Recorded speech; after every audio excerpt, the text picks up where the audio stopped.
Okay, welcome everybody. I'm Sean Stevens. This presentation today is on using the Fluent API. Specifically, we're using the Fluent API to configure our entity mappings with Entity Framework code first. So a little background for those of you that don't really know what that is. Entity Framework is created by Microsoft. It's basically like a library that we can use as C# developers to interact with the database. And just a little history on code first. Entity Framework, I mean, basically it'll give you two ways of interacting with your database. The original, more traditional way is that you would create your database and then you'd use Entity Framework to kind of auto-generate classes in your code that you would use to interact with the database. Code first is the opposite approach. So you would go in, create some classes in your code, and it would automatically generate database tables that you would work with that. So I've got a little example here. In your data model, you create a class, and it would create this table here based on what you put in here. Now, that's pretty straightforward. The problem is there's a lot of things you would want to do in your database that are more advanced than just this simple little class here. And so that is that's what we use the Fluent API for, or data annotations is, you could go into SQL Manager and make a really complicated database. Well, how are you going to do that if you're just writing your data classes? How are you going to get that kind of functionality out of your database? So Fluent API, generally speaking, is a method of writing code. So, some of you that have used LINQ before are kind of familiar with the syntax. It's a syntax where you're going to, if you look here, we have this .has key. This is kind of the format of a Fluent API, is that you have dot and then some really descriptive work like has or required or using, includes. That's really, in a broader sense, what Fluent API is. In this specific context, we're talking about how we use the Fluent API when we're doing code first and trying to generate the database the way that we want it to for what we're going to work on. Fluent API and Entity Framework 6, we could start looking at it by, in your database context, you have this on model creating.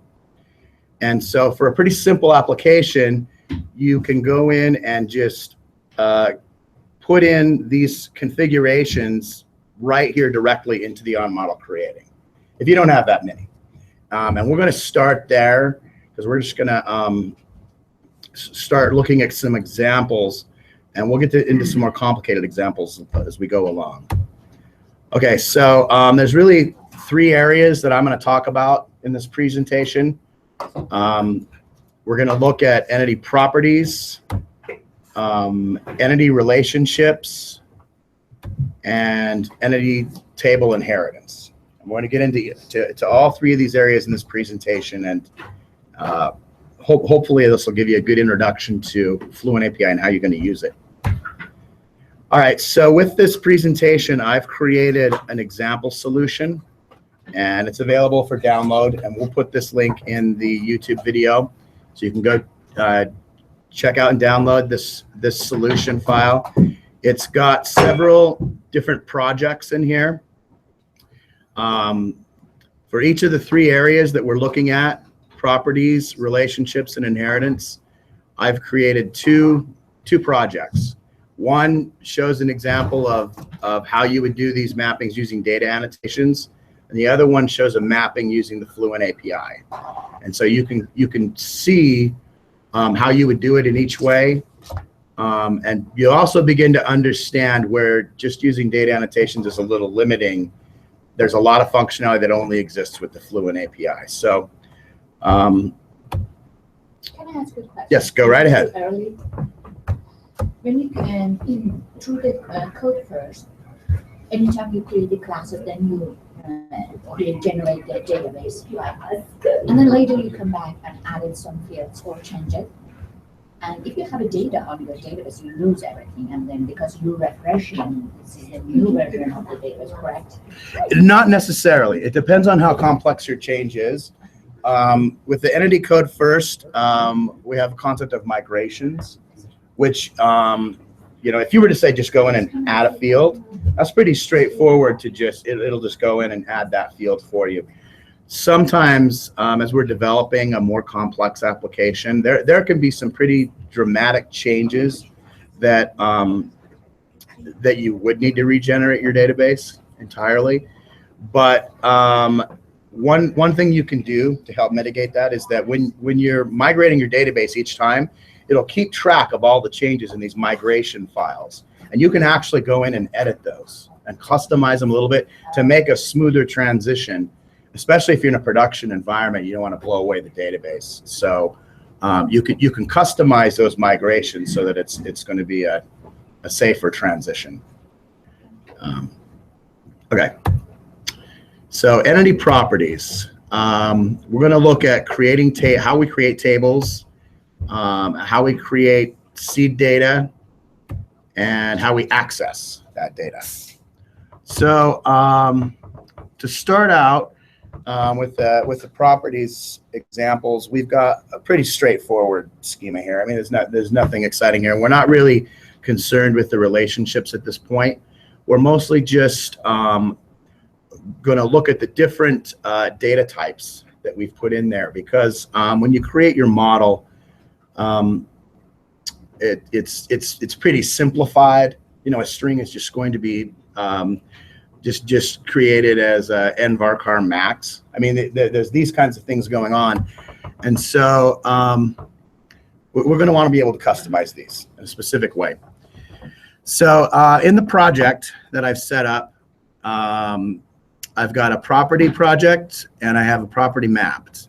And so for these two projects, I've kept them pretty simple. You can see it's just got a couple of classes here in the model. This is an example of one here. And for the sake of simplicity, as I go through these examples, I don't want to put too much code in here. So I've kind of just tried to strip it down to just the most important things that I wanted to show you. So like I said before, the examples of these mappings that I'm going to show you, these in the project files, when you go through it, you're going to see they're all in this on model creating. And you'll see that there's like 20 of them all in there. It gets to be cumbersome to have that many thrown in there, but we'll address that a little bit later. Okay, so creating the tables. We'll start here with one of the kind of basic things of setting up and identifying what is a primary key. Now, one thing about Entity Framework code first is that you're going to design your model, and any framework is going to kind of guess what you meant to do when it goes to create the database. It's going to make its best guess. Some things are pretty straightforward, but it's going to try to make its best guess. You can see at the bottom down here, there's kind of a convention here that if you take a field and you either name it ID or have the class name followed by ID, it's going to assume that you meant for that to be the primary key. But for whatever reason, for your business requirements, you may not want that to be the ID for that table. So here I have one, it's musician key, and we want that to be the primary key. So with data annotations, you would just put this key right here above that if you're doing data annotations. In Fluent API, in your model builder, you would use this syntax, which is the Fluent API syntax to say .has key. And you can specify exactly which field you want to be the key. I've got a quick question on that. Yeah. So what if you, the next line of code says model builder .has key in another field? Are you going to get an exception if you do that? Nope. Try to put two keys in there? We'll come to that. We'll come to that with the composite keys. Yeah. Yeah. So that just adds that field to the primary key then? Yeah. I'll show you an example here in just a little bit of setting up that composite key, because you are going to want to do that sometimes. And that annotation, you have to put a number by key. And yeah. That way it includes it in the keys 1, 2, and 3, which one the order they are. That is correct. But are you going to show us how to set the auto increment Number Yes. where to start from and that. Yeah, the identity fields. Okay. Yeah, we'll get into that too. Hopefully, let's see how we do on time. Okay, so switching off the identity for numeric keys.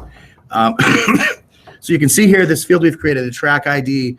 It's following that convention, so it's just going to naturally assume that we want this to be an auto-incrementally primary key, but we don't want to for the purpose of our model. So here if you're doing a data annotation, you would put this tag here to specify that you do not want this to auto increment this field.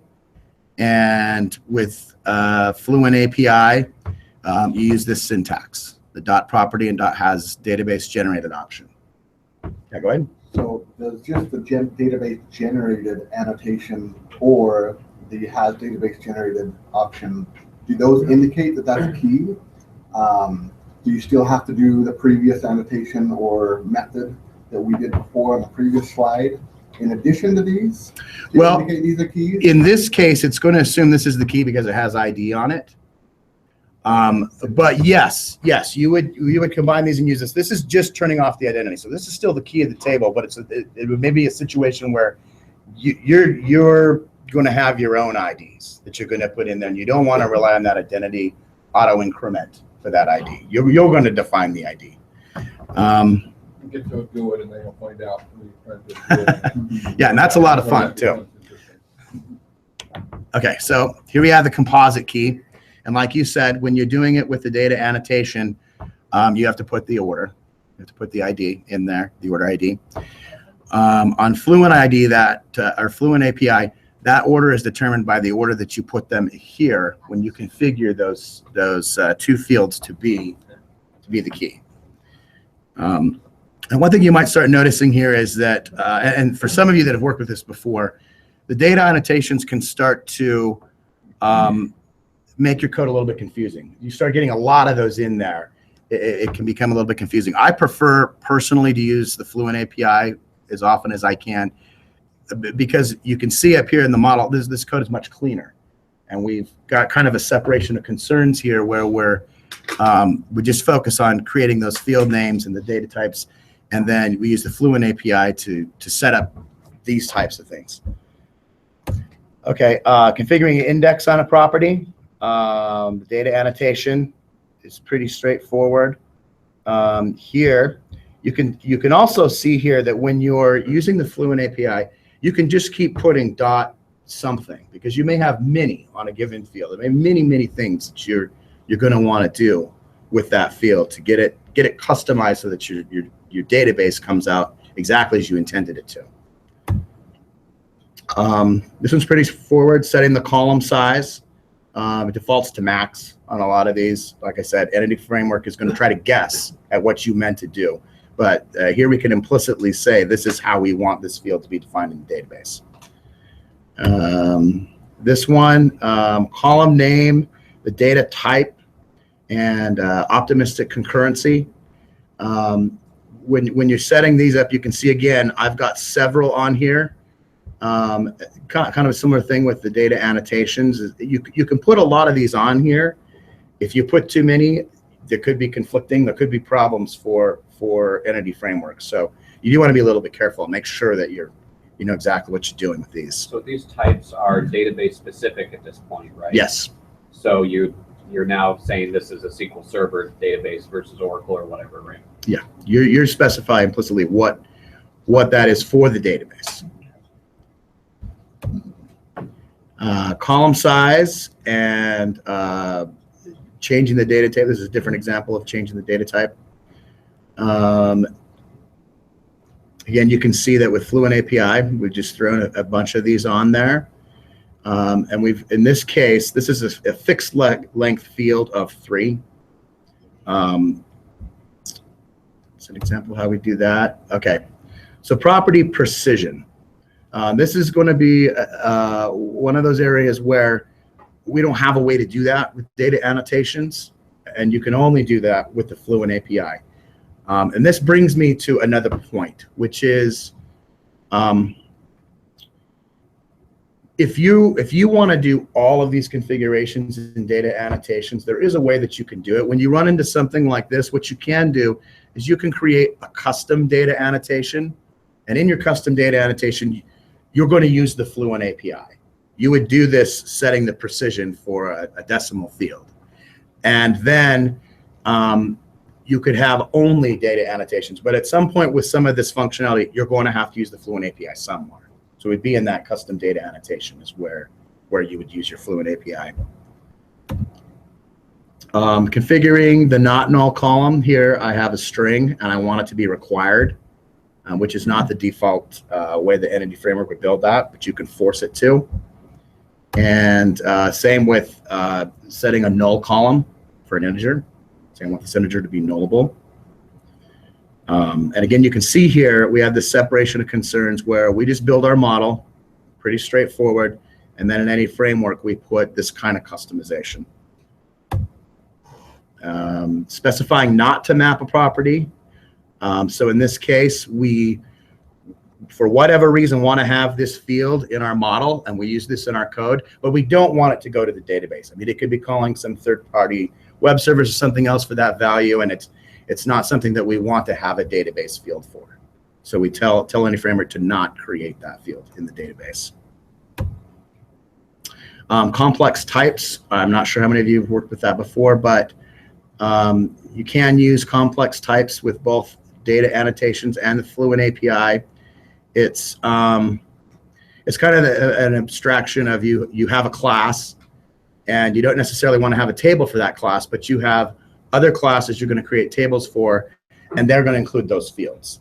It's kind of a way of saying, you know, if you had a field like a date field or something like that, and you wanted several of your classes to use that in there, you wouldn't be generating a database table for that, but all of your other entities are going to include those fields in their table when it's generated. And this is another example of specifying that a specific class is a complex type. This is how you do it with data annotations. You simply use this tag here. Oops, I need to do that. And then in the model builder, we just specify that that class is a complex type. Okay, so we've been through several examples of how we're going to modify our properties when we generate the table. So the next is the seed data for these properties. So inside of your migrations configuration file, you're going to have, when you start creating migrations, you're going to have this seed method here. And in this seed method, you can begin to put in data that, for example, if you're building an application and right out of the box, you're going to need a couple of users. You got some data that when you start going here, you need some kind of sample data in the database to work with. So in this case, the most important thing to think about when it comes to properties is making sure that the data that you're using is the right type, that it matches the type that you've configured. You can see here on this length property, I'm using this format to put in the length. It's a decimal field, and integers, strings, getting the date format exactly correct. Like that's kind of the main thing you have to worry about when you're seeding this data, is to make sure the data type's correct. I have a question on like, because you said you can give it how many decimals you want to have. Does it round it up? Does it round it down? Can you use like floor or ceiling, or does it just do like up to 5 and then up below 5? It's however you can configure it. Or you can configure even further than just round it. Okay. Yeah. But again, that's an example of one where that doesn't exist with the data annotations. You have to use the Fluent API to do that one. Okay, so accessing the data inside, if you download the sample solution, I've created a console app here that it has an example for each one of these different projects that will access the data from there. And as we get a little farther along in this, you're going to see we're going to get into more and more examples of where you can do something in Fluent API, but you can't do it with the data annotations. And so it's pretty straightforward. You can see that I'm also using this dot syntax to include these entities that are related to the band's entity. And it's pretty straightforward to iterate through these objects and dump out the data. I have an example here of when you run this, of how that is going to present this data into the console app. Okay, so the next section we're going to talk about is we're going to get into more of the relationships between the tables. This is where the Fluent API is going to start to become a little more powerful. Instead of those properties, most of them you can do with the data annotations. It's when we get into more complex relationships and the next section, table inheritance, where we're going to start to see where some of the power of this comes in. So again, I'm going to show you how to create the tables, create the seed data, and access the data. Now here, one thing I had mentioned before is that this on-model create, where you're putting your Fluent API, I mean, if you could start to have so many of them in there, it's not the right place to keep them all. Smaller application, that's fine to just put them in there in line like we did. But you're going to want to start to abstract that out at a certain point.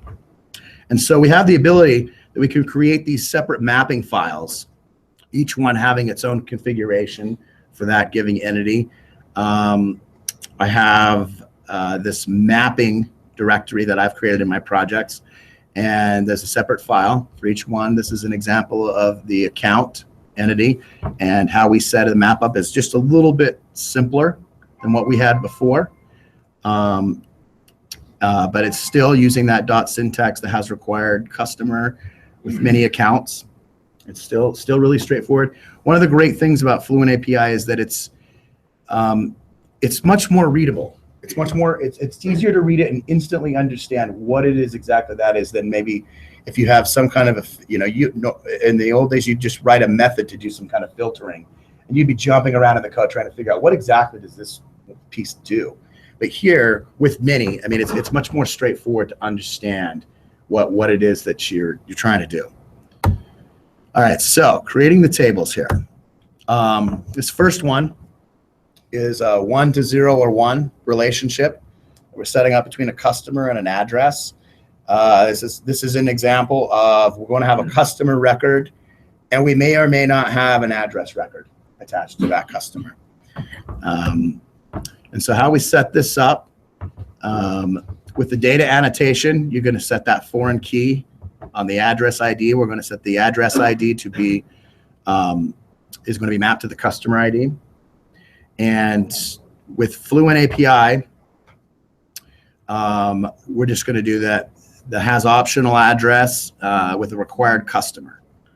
So this allows us to have a customer, and it may or may not have an address record. It's not being forced to have an address record. And the other version of that would be a 1-to-1, which is we are forcing that relationship to exist. That if you're going to have a customer record, you have to have a contact record also. And when we get into seeding the data, I'll talk a little bit more about how you get that data in there then. Do you create the customer first or the contact first? How do you do that if they both have to exist? So we'll talk about that. So the customer and the contact, the relationship is pretty similar to the 1 to 0 or 1, but we have required, that it's required for a contact to have a customer. And here we have this has required contact dot with required principal customer. So again, getting this relationship set up is possible with both the data annotations and the Fluent API. Now, one side note I have here is that a 1-to-1 forced relationship is not really possible in SQL Server. Where this is being enforced is in code, in your entity framework. It's going to create that 1-to-1 relationship and force that relationship to exist. Because it's not existing in the real world. Yeah, it doesn't exist in the real world, and your database doesn't care. I mean, if you were to go in and just insert records to the database, it's mostly not. I'm using in a 1-to-1. If I'm using the same table, I call that table again and make it in a 1-to-1 relationship. Okay, the 1-to-many. So we have a customer that may have many accounts. Again, this is a pretty straightforward relationship. When we set this up, it's similar to the previous syntax when we set up the foreign key. And the account has a foreign key to the customer ID. And here we have the has required customer with many accounts. When you're reading these and you're looking at this code for the first time, it's pretty easy to instantly understand what is exactly this logic is trying to do. So is this technically a 0 to many at the application level, or A one. This would have to be a 1 to many, not a 0 to Yes, many. there has to be a one. Okay. Yes, there has to be a one. Okay, so many to many. This is where things start to get a little bit interesting because, like I said before, Entity Framework is going to try to guess what it is you meant to do. It's going to try to do the best that it can. So when we set up a many to many relationship, we have an entity for customer and we have an entity for branch. And we want to say that we could have many customers attached to many different branches. And so when we set up this relationship, you can see that the setup in our model is almost exactly this. I mean, it's pretty much exactly the same. And so what happens is there's going to be a third table that's created when we do this that keeps the mapping of customers to branches. Yes, exactly. Now, when you're using the data annotations, we don't have a way to specify anything more than just that relationship exists. So what Entity Framework will do is it will create this table with a table name that it wants to use, and it's going to name these fields the way that it wants to name them. You don't have a lot of flexibility there, and that can become a problem if, according to your business rules or something, that you need to have specific fields. So the Fluent API mapping here allows us to give that third table a specific name that we want it to be, and name the IDs that go in there a specific ID. And so you can see here, I just switched these to be customer branch instead of branch customer, and then I give it IDs that I like to use in my system. Okay. Doesn't matter if you go back to you said with a CS map left key or map right key. Doesn't matter if you Yes. change the order. Yes, Doesn't matter. it does. It seems like it starts with, this is the mapping in the customer map. And so you started with customer, go to branches, then customers, so that's what If you look at it, it has many branches is the left side of it, and it's with many customers is on the right side, I so see. that maps to your Makes keys. sense. Yes. Okay, table splitting. So in the case of table splitting, what we want to do is that we're going to have two separate entities. Okay, we have a director and a department, but we want them to go into one table. And these entities have a relationship that exists between them. And you can see here that we have this, we've defined here table department. We're forcing this director, based on the relationship that's set up with the foreign key, to go into the same table. Let's take a look at that again. Department ID, department name, employee ID, and director name. You can see that the department ID is part of the department entity. And when we, oops. Sorry. You're creating foreign key here. Yeah. Yeah, it has a foreign key to department. And here we set the inside of the department mapping, we specify that it has a director and the principal is the department.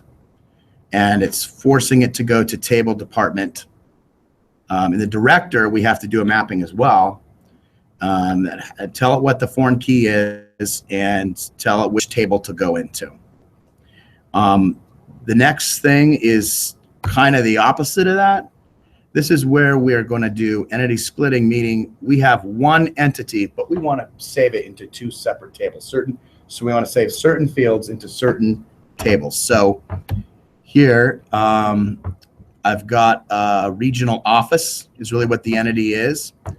And it's got these fields here. It's got its ID, a name, administrator, and phone number.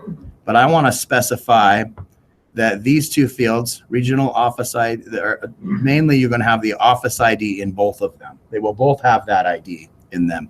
but I want to say the office name is going to go into regional office table. The administrator and the phone number are going to go into the office detail. And this can get, when I've used this before, this can be really helpful when you have entities that have a lot of fields. And so, you may have your first one, the main one may just have a couple of fields to help you identify what it is, and the other one may have the other 50 fields. And so that when you're working with this in code and passing it around a lot, it can make it a lot easier to deal with that. Again, this is an example of something that we have available to us in Fluent API, but does not exist in the data annotations. Okay, so the seed data for these relationships. The seed data on this can get a little bit tricky because, like I talked about before, if you have a required relationship between one entity and another, which one do you create first? One way that I like to use to get around that issue is in my seed data here, kind of outside of entity, I'm just going to go ahead and create like a list of addresses, a list of contacts, a list of accounts, and a list of branches. So I've created these kind of outside of entity just so that I have that data available. And then here, when I go ahead and do this add or update, when I'm actually interacting with the database, I'm actually going to insert this, I have a complete customer record. And I've gone in and specified the branches and accounts and addresses and contacts that I've already created. And it keeps this a little bit cleaner. Now you could just put all of that configuration right into this new customer. It'd be pretty big. It'd be pretty hard to read. And also where you can run into trouble is that, see, I've created this branch 1. I may want to use this in several of these different customers. Why all the customer are one? Is that should be different or? In the actual project, there's many of them in there. So I have a lot for customer 1, a lot for customer 2, a lot for customer 3. Just for this demonstration to show you, I just put in a couple of them. Okay, and on the table splitting, again, we have a similar thing where we want to have directors already configured outside of entity, but then when we do the add or update, I can reference those that I've created there when I'm actually putting in the entity for department. Let's see. And then on entity splitting, this is a little more straightforward because when we insert these, our entity can just have all those fields there, and then entity framework is going to split them into the right table that they're going to go into. So that one's pretty straightforward. Okay, accessing the data. Again, this is going to be similar to what we looked at before. We have the dot include syntax, which is, again, a form of Fluent API. It's not the entity code first Fluent API, but this allows us to pretty clearly say, okay, here's all of the other objects that I want that are associated with customers when I go to the database and get this data. And then we can iterate through these objects to write out the data. In this example of the customer with all of his other related entities, I can dump out the data that's associated with that customer. And then on the departments, we have one department object with a director. And so you can see that a department, we iterate through the list of departments and they have a connection to the director with this kind of syntax, department.director.director. And then regional offices. This one's also pretty straightforward. When you get back that entity, even though it's two separate tables, we're just going to work with the one entity of regional offices, and it has all the fields already in there. There's nothing extra special that you have to do because it's stored in two separate tables. So you can see here kind of how I dump that data out for the departments and for the regional offices. Okay, so before we go on, is there any questions about setting up those relationships? Am I just overwhelming you with boredom now? All we're doing is looking at code. I didn't put any funny pictures in here. Sorry about that. I should have done something. Should it? Really cheat sheets or good websites that kind of show all of that Fluent syntax, so you can say, all right, I'm doing this kind of an activity. Let me drill down and okay, here's all the possibilities. As I did some research for this presentation, it's kind of spread out there. There wasn't one good solid list I could find. There were one or two sites that were helpful, but the information wasn't organized and laid out like this. It was really scattered around, and you have to dig around and find it. So there's two sites that I've used to get this information. I'll include those when we put the YouTube video up there. I'll put the links to those two in there, and that can help you. I would say to get some good examples of how to do a specific thing that you want to, this solution project that solution with the projects that I put together here is a pretty good resource. I think it'll help you. But yeah, you can look for these things, but like I said, they're scattered around. It's not clearly explained.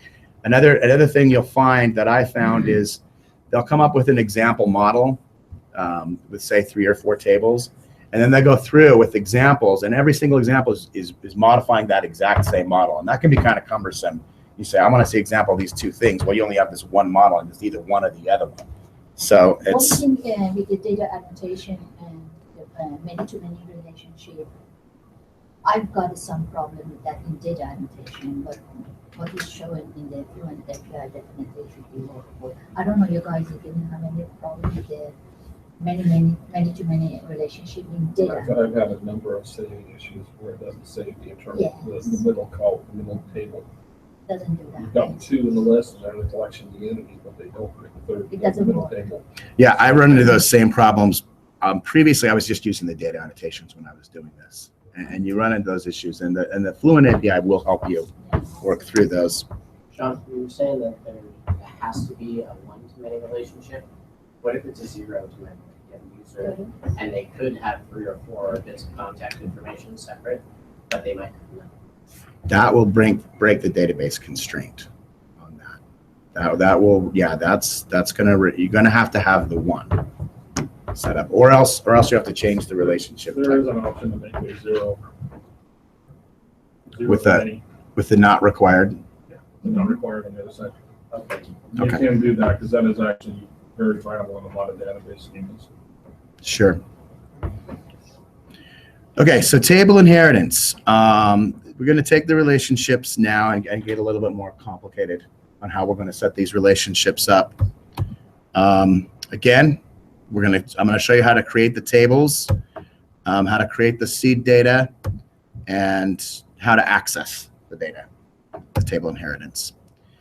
Okay, so in our previous example, inside of our on-model create, we started to get a lot of these mapping files set in there. Now you may have 50 mapping files. So again, you don't want to have to manage that all the time. That can be kind of cumbersome. So in Any Framework 6, we can use this add from assembly. And what will happen is it will automatically look through your code and find all of those mapping configurations and include them. So this is kind of, when you have a lot of them, this is going to make things easier for you. I've got, in this example, I've got 6 different mapping files. So there's not that many, but like I said, when you get into larger applications, you might have 100 of these mapping files. And so it's going to make it a little bit easier to not have to manage putting all of those in there and updating them every time you make a change. Just keep it in the on-model create. So I've run into this in the past, using .NET Identity 2, .NET Identity 2 for security. It has its own set of configurations for around objects. And you have to inherit them when you extend that into your own security mapping of what you need. Well, this should pick it up out of their core DLL, what they've got. I'm not sure about that. We'd have to try and experiment and see if that is true. And also, I'll rewrite every one of them into my own configuration files to get it to work for them. yeah, and this brings me to another point. I'm not sure how many of you have started working with the .NET Core or the Entity Framework Core. A little bit. Yeah, I've been doing some work with it, and it's a work in progress. There's some functionality that they have not put in there yet. One thing that you will notice if you start working with it is that all of your API or Fluent API mappings have to just go into this on-model creating. There is not a way to create separate mapping files and reference them here. There will be, but it's kind of low on their priority list right now. There's other things that the developers are working on. And that's kind of one the nice thing about that community is if you get into some of the blog posts is you get actual Microsoft developers in there. Like it's since this is open source, they're actively interacting with people who are trying to use it. And also another interesting thing is that I found that there's bug fixes being made by just regular people. Don't even work for Microsoft. They're able to go in and make bug fixes for the core framework. But yeah, this is one of the things that I ran into using Entity Framework Core is that you have to just put all of your mappings right in this on-model create. But I'm sure they'll come around on that. And then another one is that they don't have a way to create seed data. Like that's not put into the migration. There's no migration configuration file anymore. And so that's, again, another thing that they'll be working on, and that functionality will be there. It's just not there right now. Yeah, So- I think that the core is not substitute for the ASP.NET. They try to make it two separate, but the core is much lighter than ASP.NET. Correct. Yeah, you can specify exactly which libraries that you want to put into your Exactly. application, Make it light. make it lighter and optimize it, run faster. So yeah, like I said, they have their own list of priorities of what's going to happen next and what things in the next year are going to be done and what's going to take maybe 2 years to get done. But there are workarounds. There are ways to work around some of these things, and as you search around, you'll find them. Like I found some workarounds for the seed data. I found some workarounds for this issue with the on-model creating. I wasn't very happy with them though, so I put my mappings in here for now. But over time they'll resolve those issues, I'm sure. Okay, so table inheritance. The first thing is creating the tables. So in this example here, we're going to look at the table per hierarchy inheritance. So what is the table per hierarchy? When we have an entity, in this case it's billing. Billing may have a couple different types of billing. And in our example, we have bank accounts and credit cards. So between those two types of billing, there are similar things between the two. In this example, we have owner and number. They're both going to have owners and numbers, both credit cards and bank accounts. But they have different fields as well. So for a bank account, you're going to have a bank name and the SWIFT. For a credit card, you're going to have a card type and an expiration date. See, the idea here is that we want to use this inheritance here. They inherit from the billing class. Bank accounts inherit from the billing class, and credit cards inherit from the billing class. So when we set these up in our model, you can see that we don't have any data annotations here at all. So why would we need to have this Fluent API? What is it doing for us? Well, you can see here that when you use this kind of inheritance, it's going to create a, in the data annotation example, it's going to create this discriminator field for us. It throws all the fields into one table. So all the different types will be in here. So if you have a credit card record in here, it's not going to have a bank name and SWIFT. Those fields will just be null. And if you have a bank account in here, the expiration month and expiration year will be null. It's not normalized. Yes, yeah, it's not normalized. And your discriminator is going to have a value of either bank account or credit card. That's how Entity Framework is just going to automatically set up this kind of table inheritance. So with the Fluent API, it allows us to specify, we can specify what we want that field name to be. We don't want it to be discriminator. We want it to be something specific that we want. In this case, billing type. And then the values that go in there, I may want to put in ACH and CC instead of the class type name. So that's where the Fluent API allows us to set this up. See, it's got the billing type field instead of discriminator field. And if I had an example of the data that's inside, which we'll look at the seed data a little bit later, you'll see that it's using ACH and CC instead. All right, the next table inheritance that we have here is we have an employee, and we have two types of employees. We have accounting employees and we have marketing employees.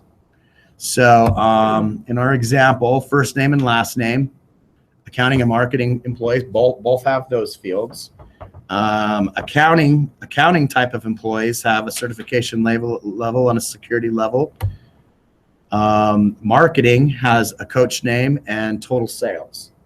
So in this example here, we're establishing this relationship so that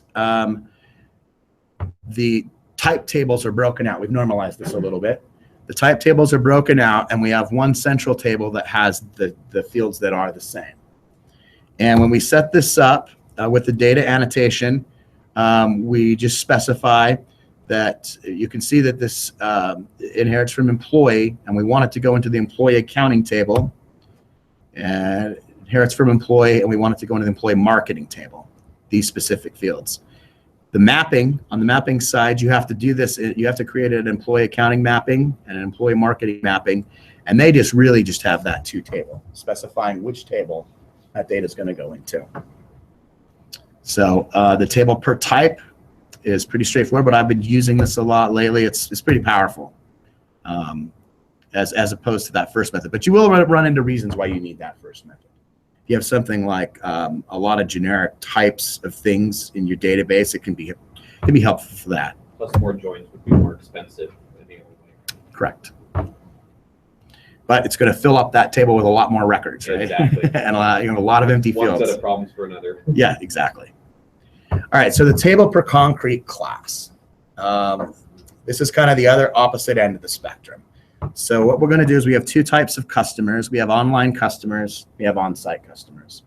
So we create two separate tables, and they have all of the fields, including duplicated fields. So in this case, customer ID, first name and last name exist in both sets of tables.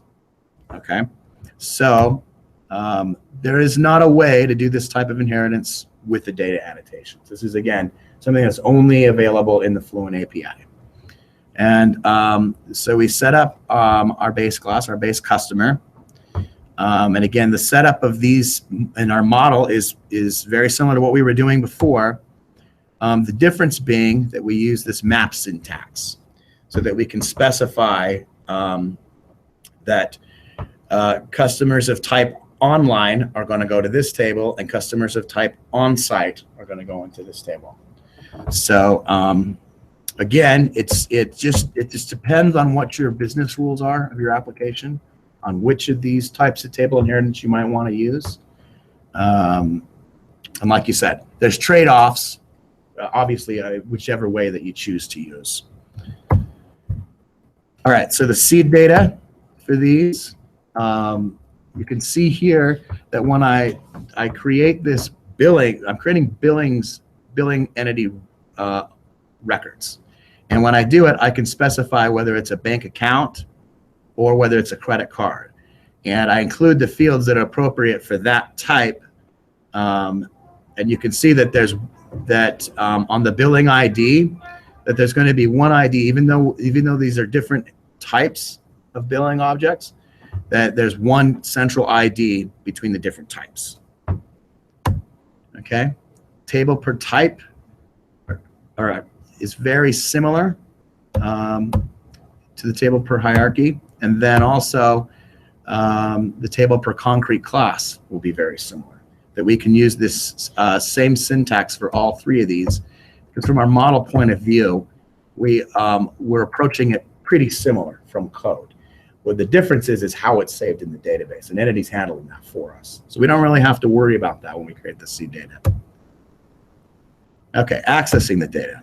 So we have a couple different options here. In this first one, what I'm doing is I'm just getting all the billing records, and then I can check on, is this a billing bank account or is this a billing credit card? And based on that, I can do something. Or you can see that I dumped out all of the information here with respective to what type it is, which fields go with that type. Or you can get them individually. Like in this case, I'm just getting bank accounts, or I'm just getting credit cards. I just want to get those types just straight out and do something with that data. And in this case, I get all the bank accounts and print them out, or I get all the credit cards and dump them out. Okay, so next, when we're getting, these are the table per, okay. Next, we're on the table per type. So again, I can just get all of the employees, and I can, as I iterate through my employee records, I can say, is employee accounting or is employee marketing, and I can do something with that data and with this similar kind of syntax. So here I'm dumping out all the employees, and I've broken them out by accounting or marketing. Again, I can get just the accounting employees records and do something with them, or just get the marketing employee records and do something with them. In this case, I'm dumping each of these out separately like this.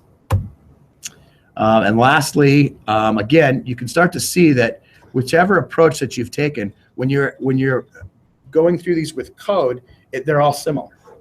Like that, the fact of how they're saved in the database has been abstracted away from you. It's not something you have to worry about anymore. That's being handled by Entity Framework itself. And whichever method you're using, it's as you're going through this code, it's something you don't have to worry about. This again, get all the customers, and I can break out the online and the on-site from the full list of customers, print them out, or I can get just all the online customers and do something with them, or I can get just all the on-site customers and do something with them. Okay, so just to kind of wrap up, we talked about the entity properties, we talked about the entity relationships, and we talked about the table inheritance.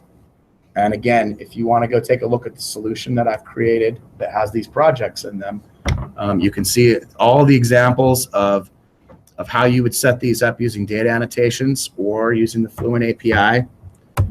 And then it's just kind of a final note here. There's a lot of other things you can do with the Fluent API and code first that are kind of outside of our example here that are not available in data annotations. So it's really, I hope that this presentation at least gives you an introduction to this.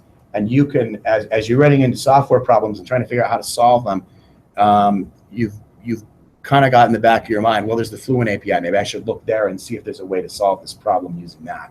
Because I've created my data model, and I don't like the way the table's coming out. I want it to do something else. So, okay. So any other questions? Good. All right. Nice. Thanks, Matt.